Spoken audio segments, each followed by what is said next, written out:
be discussing what I learned about the Italian culture. Italy resides in southern Europe, separated from northern Europe, such as France, Switzerland, Austria, and Slovenia, by the Alps. Over 5 million immigrants have come to the US from Italy. Italy is also a boot-shaped country, which makes it distinct looking from others. All of these immigrants who have come to the US have mainly come for economic reasons, financial reasons, in order to attain more money so they can support their families back home in Italy or in America. But many of these immigrants have received a lot of discrimination when they initially came to America and therefore decided to form these close-knit communities to stay together, keep the culture alive, and these are called Little Italies. In order to stay in touch with other Italians, many of these immigrants work white-collar jobs such as office jobs, managerial jobs, clothing or building, industrial jobs. Only about 20% of Italians born after the year 1940 actually married other Italians. Religion. Most Italians actually practice Catholicism, attend the Roman Catholic Church. There are religious holidays and festivals that are practiced here in the US, and these are a couple examples are Lent. San Gennaro feast is something that's celebrated twice a year in the US here in Las Vegas, which brings together many people to learn about the Italian culture by having a lot of Italian food, Italian music. Family determines social structure in Italy. Italy is separated by northern and southern regions primarily. Therefore, the north is actually known to be a little bit more wealthy than the south. As far as family structure, the father is the head of the household. It's usually very strict. The mother manages family's finances and daily activities, is a stay-at-home mom, or sometimes works out of the home. The children are expected to work outside of the home, are also expected to receive higher education in order to receive better jobs. Traditional health practices. Folk medicine is often used. Beliefs such as fresh air for health and also prevention of illness can be through wearing lucky charms. Saints, praying to saints is also another way to protect from evil.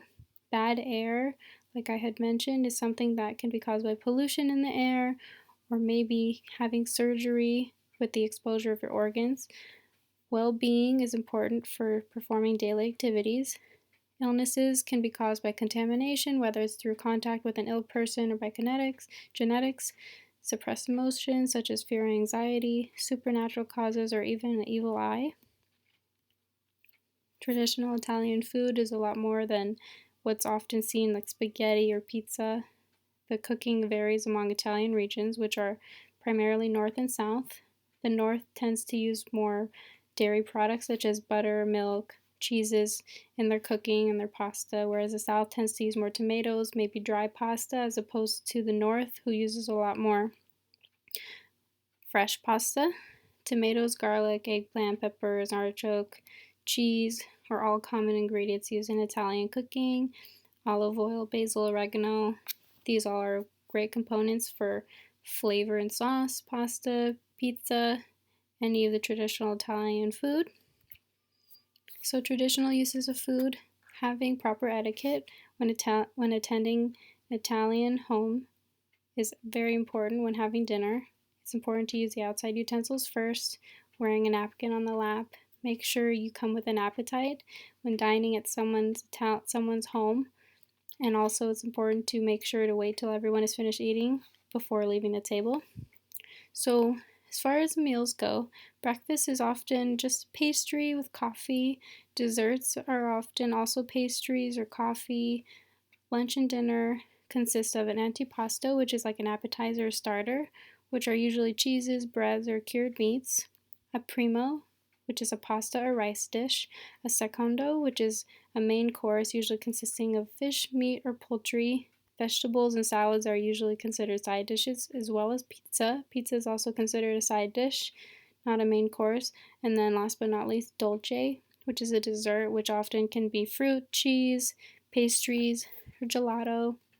Coffee is popular among Italians. Therapeutic uses of food.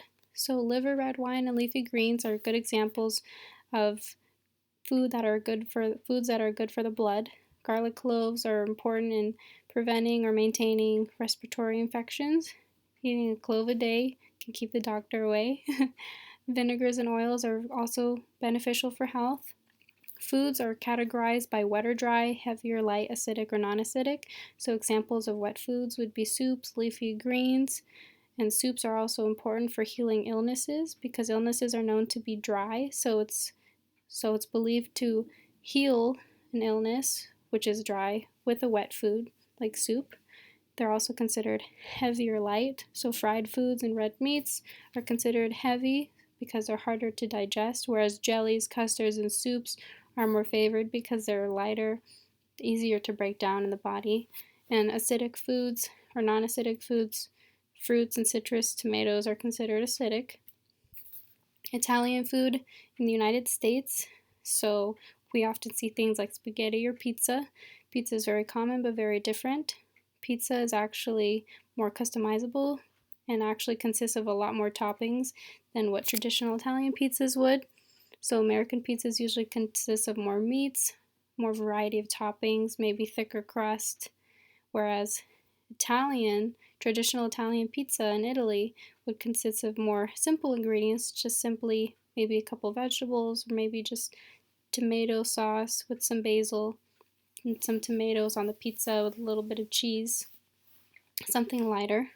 So in the United States, more milk is consumed, less fish, fresh herbs, and vegetables are consumed. So a lot of dried herbs are used because it might save a lot of time, it's easy storage, you don't have to chop anything up, it's already done. Canned vegetables, maybe canned fruit.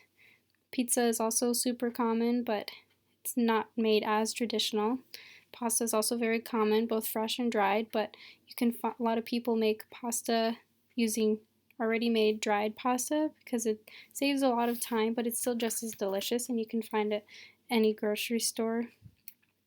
As far as nutrition is concerned, Southern Europeans tend to have a lot more cases of lactose intolerance than other Europeans because they tend to not use a lot of dairy products in their food. But like I said, this had increased after coming to America. So in order to compensate for that, fish with edible bones are consumed instead, or maybe leafy greens in order to obtain the calcium nutrient. More plant-based foods are used than protein, according to a survey among Italians. Also, a lot of carbohydrates are consumed. The Mediterranean diet includes high amount of carbohydrates, vegetables, and fruits, but low intake of saturated fats, which can be very beneficial. A lot of people abide by this diet in order to feel healthy. However, the high amount of carbs can lead to obesity or other health problems, such as rates like 45% among women, 66% among men for obesity rates. So this can be alleviated if they balance out their amount of carbs and their protein. During counseling, Italians are often open about their symptoms, so they're often easier to talk to. Making eye contact is important, but without making eye contact for too long, so it doesn't seem like you're staring, so they won't get offended. But normally it's easier to learn about them, what is going on with them, as opposed to other cultures who might be a little bit more quiet or tend to hold things in. But overall, I really enjoy learning about the Italian culture. Thank you.